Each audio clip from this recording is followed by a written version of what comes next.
Hey friends, welcome to Faith, Fertility, and Us. Wait, you're missing your apron. Much better. All right, this is my husband Brady. He is kind of along for this whole YouTube journey, and yeah, we're here. We're going to be baking some cookies, getting a little dirty, and answering some questions about each other. So let's get into it. Ooh, dirty. Okay, so you got the recipe. What are we making? Yes, today we are making some peppermint chocolate cookies, but there's one important thing about these ingredients, and the first thing that you'll know about us too is we're both celiac. Which means we are gluten-free, and we can't have normal goodies. Yes, but we can still make some goodies. We just need the gluten-free flour. See here, but I'm a supervisor, that's what I do. We got the star of the show, the Andes mints, and of course the peppermint flavoring. Yeah. Look at those arm muscles. Dang. You like that? Flexing. If you had to do a single body muscle workout for the rest of your life. A body muscle workout, oh boy. Is that not the terminology? I've never heard it said that way before, but sure. What's your question? If you had to do an exercise for the rest of your life, what would it be? And why? I don't know about an exercise, but I would say I'm a big fan of doing legs.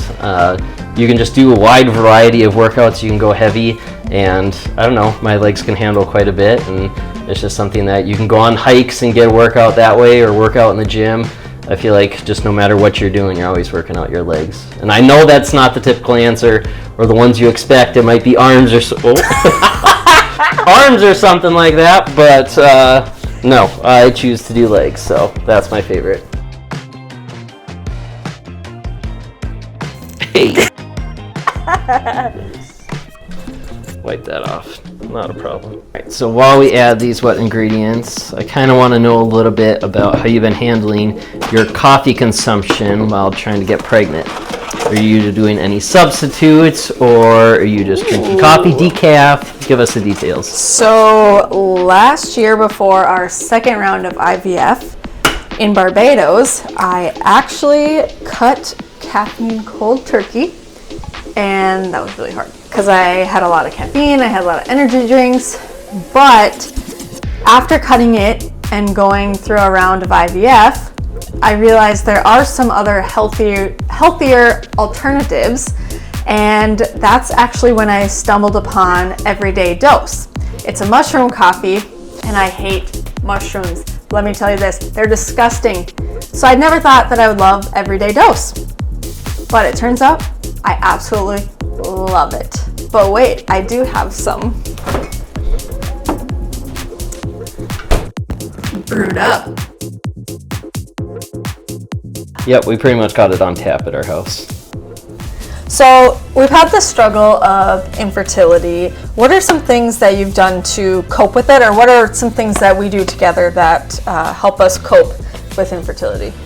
Oh boy, I would say one of the bigger things for us is kind of just keeping faith alive in our family. So before every meal we pray together whenever it's possible. We go to church regularly. It hasn't always been that way, praying together, but it has been a really good change.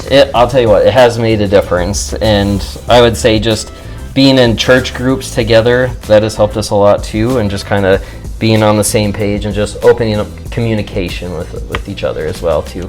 Yeah. How about you? Well, for me, it has really been our camping trips. So one thing that Brady and I love to do together, because it's important to do things together as a couple, especially when you're going through infertility and feeling alone, is we go to all of the Minnesota State Park hiking club trails.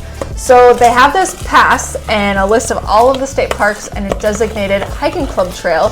So we do the hike, and in the middle somewhere, like a little treasure hunt, we find the password and we write it down, and it's kind of like that bucket list of parks that we get to go to, and we have been to quite a few already. Yeah. But it's a goal every spring, pretty much all year except for the winter. Yeah.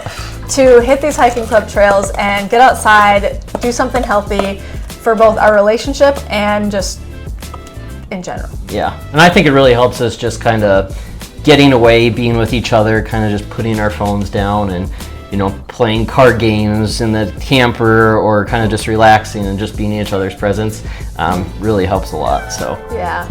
all right, so one more question here.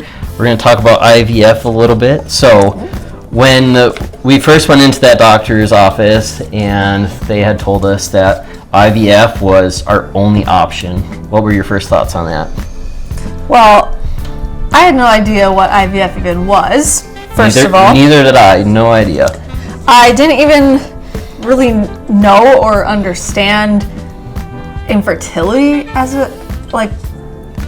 as comprehensive as I do now. It was just new. I mean, we knew that infertility was a thing, but us knowing what it actually meant or what was entailed with it was all new to us. And then the doctor started explaining that IVF consisted of needles. And then I think my heart just about fell out my butt, because I hate needles. Yeah. Absolutely hate them. So she's like, yeah, needles in the stomach and, in the butt. Multiple times a day and every specific times. And I was just like, I knew that at that time I had a job, that I was going to be the nurse of the family giving Sara the shots. Yes. Yeah, like you said, you liked that there was an answer. And at the time, we didn't really know that IVF, yes, it's an answer, but that doesn't mean that it solves the issue. It's not a guarantee. For us, when they first said IVF, I thought it was a guarantee that, okay, this is our path to have a child. In the next 6 months, we're going to follow this guideline and we're going to have a child. Well, amongst us in figuring out what goes into it, and that there's not a high chance, especially learning more about your infertility side of things instead of it just being male factor. We found out female factor as well, that our chances are actually very low, and that's why right now we're actually doing embryo adoption, just because, for us to conceive through IVF, it's just not in the cards for us.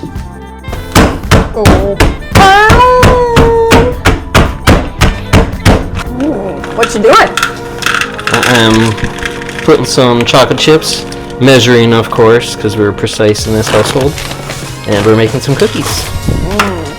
So, Sara, your wife, your beautiful wife, does videography for a living. What do you do, and how did you learn to make such cool creations? Well, right now I am a payroll administrator for Red River Commodities, but before that, I did have an awesome job. I was actually a gelato artisan. So as a gelato artisan, what that meant was I just made a lot of ice cream. So I owned the ice cream store, actually gelato store, and it was actually boba tea, Cone's Creamery. So I came up with all new flavors, created flavors, crazy flavors, even something like this. This was something easy that I would make. So that's kind of where I got my creativity from. I do like cooking and baking, but along with that, we did boba tea. And Sara, she loved her boba teas. So whenever I came up with a new recipe, she was always the first one to try and approve it. And yeah, so that was super fun. But right now, I am happy to say that the business is sold and kind of moving on from that. And I'm happy in the job I'm at right now. All right, so got another question here for you. What's that? So, since you're starting this YouTube channel, this is going to be your third video. What are your goals, and what do you plan to get out of this channel? First and foremost, that was a really big one. That's what she said. I really just want it to be a place where people can come for community. When we first started IVF, I was completely lost.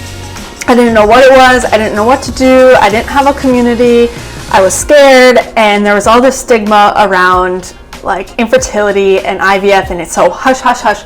Nobody talks about it.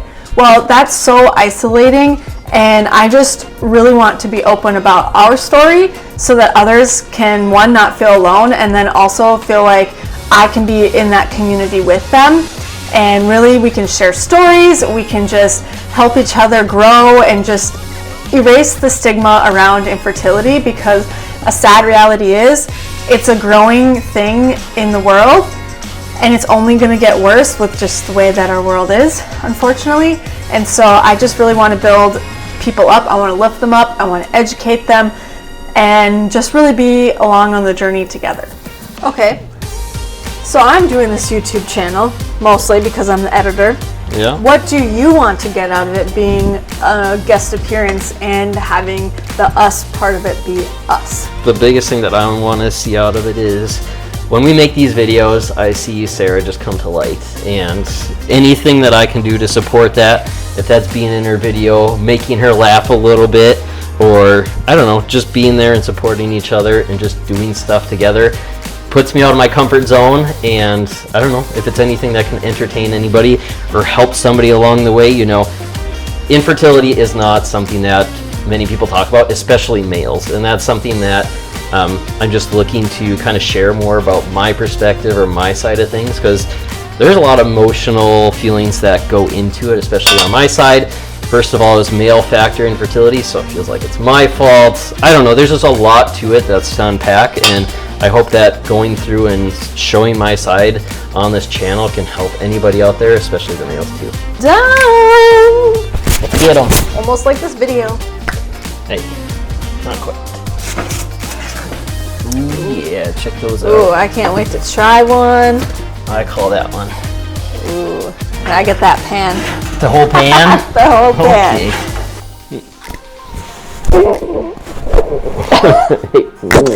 Okay. And those are some quick and dirty facts about us relationship. And if you know more, follow us along on our journey. Hit that subscribe button. See more. Sometimes messy. Always dirty. I don't know what it is. That I gotta write it down. Always real. Always real. Oh my goodness.